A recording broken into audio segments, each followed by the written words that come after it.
কি খবর তোর? এই তো তোর? ঠিকঠাক। হুট করে এইরকম একটা সিদ্ধান্ত নিয়ে বাসা ছেড়ে চলে এলি? এছাড়া আর কি করতাম? আর একটু ভেবে দেখতি। এখানে ভাবার আর কিছু নেই। যা করতে হবে সবকিছু দুজনকে মিলে করতে হবে। আমি তো চাকরি পেয়েই যাব, আর হাসানও শিক্ষিত আছে, ও চাকরি পেয়ে যাবে। দুইজন মিলে চাকরি করলে তো ভালোই হবে। দুইজন মিলে চাকরি করলে সংসার জীবনে কোনো অসুবিধাও হবে না।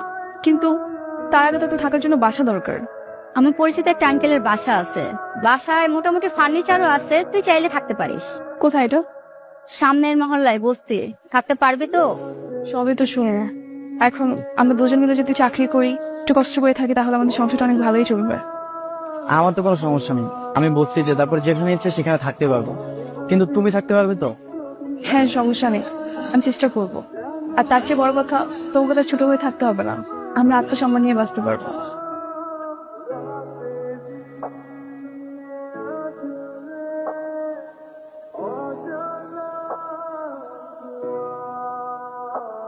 তো চলে আসছো, আমাকে একটা কল দিতে। তুমি বাজারে গেছো কেন? আমি তাহলে বাজারে যেতাম। সমস্যা নেই, আমি ভাবলাম অফিস ছুটি হয়ে গেছে, তাড়াতাড়ি বাচ্চাটা করেই যাই। সরো। হ্যাঁ, ভাবি নীলাকে দেখছি না যে, মানে ওকে তো ডাকুন না। ও তো বাসায় নেই, বাড়িতে নেই, মানে কোথায় গেছে? আর বলবেন না। এই বিয়াদব মেয়েটাকে না একটা ভালো ছেলে দেখে বিয়ে দেয়। ছেলেটার সঙ্গে আমাদের কথা ছিল যে ও ঘর জামাই হয়ে আমাদের বাড়িতে এসেছে। বেশ ছিল তাই, কিন্তু ওই মেয়েটাই মনে হয় ওকে কি সব সাত পাঁচ বুঝিয়ে না ওরা বাড়িতে চলে গেল। ঘর জামাই মানে ব্যাপারটা ঠিক বুঝলাম না ভাবি। বুঝিয়ে বলছি ভাবি, মানে ছেলেটার সাথে বিয়ের আগে আমাদের কথা হয়েছিল যে ছেলেটা বিয়ের পরে ঘর জামাই থাকবে, ঘরের কাজ টাজ করবে টুকটাক। যত ওই ঝামেলা মেয়েটা বাঁধালো বিয়ের পর। আপনারা রাগ করছেন কেন আমি ঠিক বুঝতে পারছি না। প্রত্যেকটা মেয়ে তো আলাদাভাবে সংসার করতে চায়, তাই না? নীলাও হয়তো সেরকম কিছু একটা করেছে, মানে এটা আপনারা রাগ করছেন কেন? ভাবে আলাদা হতে হবে কেন? আমরা দুজন মারা গেলে তো সব সম্পত্তি ওদের দুজনেরই হবে। সেটা তো পরের কথা, পরে হবে, কিন্তু ওদেরও তো কিছু রঙিন স্বপ্ন থাকতে পারে, এটা তো আপনাদের বুঝতে হবে ভাবি। তাই বলে বাবা মার কথা শুনবে না?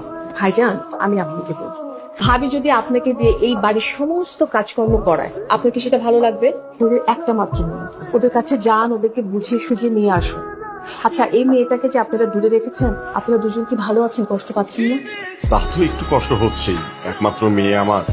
আমারও না ঘরটা কেমন যেন ফাঁকা ফাঁকা লাগছে। আজকে আমি অনেক খুশি, অবশেষে তোমার চাকরিটা হয়ে গেছে, আমার স্বপ্নটা পূরণ হয়ে গেল। হ্যাঁ, আমার অনেক ভালো লাগছে। এতদিন পরে আমরা দুজন আনন্দ উপভোগ করতে পারছি। কালকে থেকে আমি কিন্তু পুরো খাঁটি বাঙালি মেয়েদের মতো সংসার করবো। Okay madam. সকালে উঠে তোমাকে নাস্তা বানিয়ে দিব, তারপর তুমি অফিসে চলে যাবা, আমিও চলে যাবো, শেষে দুজনে একসাথে বাসায় ফিরবো। কত শান্তি না? বাসায় গিয়েছিলাম, তালামারা দেখলাম। কেমন আছিস মা?